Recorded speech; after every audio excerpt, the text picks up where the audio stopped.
ஒரே ஒரு ட்வீட் அதுக்கு பதறி அடித்து உடனே ₹100 கிரெடிட் கொடுத்த ஒரு ஆப்புடைய கதையை தான் உங்களுக்கு நான் சொல்ல போகிறேன்.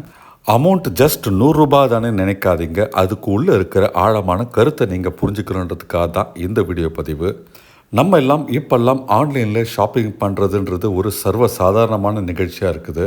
நம்ம வீட்டுக்கு தேவையான கிராசரி ஐட்டம்ஸ், மில்க், அதை தவிர பார்த்திங்கன்னா எலக்ட்ரானிக் குட்ஸ் எல்லாமே இன்றைக்கி நம்ம ஆன்லைனில் தான் ஷாப்பிங் பண்ணுறோம். இப்படி ஆன்லைனில் ஷாப்பிங் பண்ணும்போது பல தடவை நம்ம ஏமாந்து போகிறதும் உண்டு.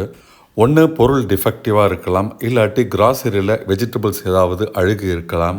எலக்ட்ரானிக் கூட்ஸில் ஏற்கனவே யாரோ யூஸ் பண்ணி ரிட்டர்ன் போட்ட ஐட்டத்தை நம்ம தலையில் கட்டலாம். இப்படி பல தடவை நம்ம பல ஆப்பில் ஷாப்பிங் பண்ணும்போது பிட்டர் எக்ஸ்பீரியன்ஸ் நம்மளுக்கு ஏற்படுது. இதில் நம்ம ஏமாந்து போகிற அந்த பொருளுடைய வேல்யூ கம்மியாக இருந்தால் நம்ம அப்படியே விட்டுடுறோம்.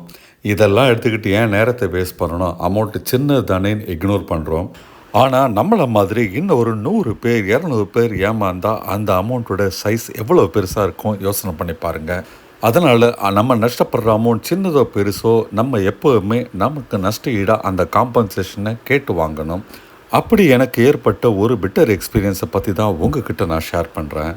ரீசெண்டாக ஒரு கிராசரி ஷாப்பிங் ஆப் மூலமாக நான் வீட்டுக்கு தேவையான பொருட்களை ஆர்டர் பண்ணியிருந்தேன். அதில் உருளைக்கிழங்கும் அடக்கம். ஆர்டர் போட்ட 15 நிமிஷத்தில் டக்குன்னு ஐட்டம் வந்துருச்சு. ஆனால் ஓப்பன் பண்ணி பார்க்கும்போது தான் எனக்கு அந்த ஷாக். பேக் பண்ணி வந்த மொத்த உருளைக்கிழங்குமே பார்த்திங்கன்னா கம்ப்ளீட்டாக அழுகி போயிருந்தது.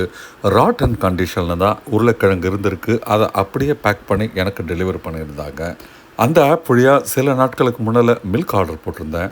மில்கை கொதிக்க வச்ச போது தான் அந்த ஒரு பாலும் பார்த்திங்கன்னா கெட்டு போனது தெரிய வந்தது. இதனால் ஏற்கனவே லேசாக கடுப்பில் இருந்த நான் இந்த உருளைக்கிழங்கு கெட்டு போனதை பார்த்த உடனே கோவத்தில் அந்த ஒரு ஆப்பில் ஹெல்ப்னு இருந்தது. அந்த ஹெல்ப்னு போட்டுறதை கிளிக் பண்ண பிறகு ப்ராடக்ட் கம்ப்ளைண்ட் இருக்கும். அதை கிளிக் பண்ணி என்னுடைய கம்ப்ளைண்ட்டை ரெஜிஸ்டர் பண்ணலாம் பார்த்தா கடைசி வரைக்கும் அதுக்கான ஆப்ஷன் ஓப்பனே ஆகலை.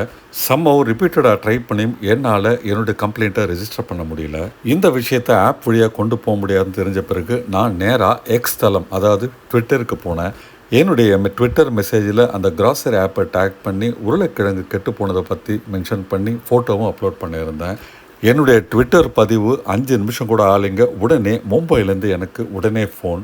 அந்த ஆப் கம்பெனியுடைய கஸ்டமர் கேர்லேருந்து உடனே எனக்கு ஃபோன் அடித்து தயவுசெய்து அந்த ட்விட்டர் பதிவை நீக்குங்க, உங்களுக்கு நாங்கள் உங்களுடைய உருளைக்கிழங்குக்கான பணத்தையும் தரோம், அதை தர ₹100 எக்ஸ்ட்ரா காம்பன்சேஷனும் தரோம் அப்படின்னு சொல்லியிருந்தாங்க.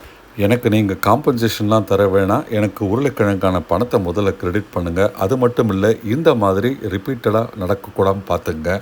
உங்களுடைய ஸ்டோர் ரூமில் தப்பு நடக்குது, நீங்கள் அங்கே தான் நீங்கள் சரி பண்ணணும். எப்படி கெட்டுப்போன உருளைக்கிழங்கு ஒருத்தர் பேக் பண்ணி அதை எனக்கு டெலிவர் பண்ண முடியும்? தவறு எங்கே நடக்குதோ அங்கே நீங்கள் சரி பண்ணுங்கள், எனக்கு எந்த விதமான காம்பன்சேஷனும் வேண்டான்னு சொல்லியிருந்தேன். ஆனாலும் சில நிமிஷங்களில் பார்த்தீங்கன்னா ஆப்பில் எனக்கு ₹100 கிரெடிட்டும் ப்ளஸ் உருளைக்கிழங்கு காஸ்ட்டுமே கிரெடிட் ஆயிருந்தது. நண்பர்களே, அமௌண்ட்டு சின்னது தான், ஆனால் நீங்கள் அதில் இருக்கிற ஒரு விஷயத்தை நோட் பண்ணணும். நம்ம விடாப்பிடியாக ஃபைட் பண்ணால் ₹100 இல்லைங்க, ₹1,00,000 கூட காம்பன்சேஷன் நம்ம வாங்க முடியும். நம்ம நஷ்டப்படுற அமௌண்ட் ₹1 ₹1,00,000 நமக்கு மன உளைச்சல்னு ஒரு விஷயம் இருக்குது, நேர விரயம்னு ஒரு விஷயம் இருக்குது.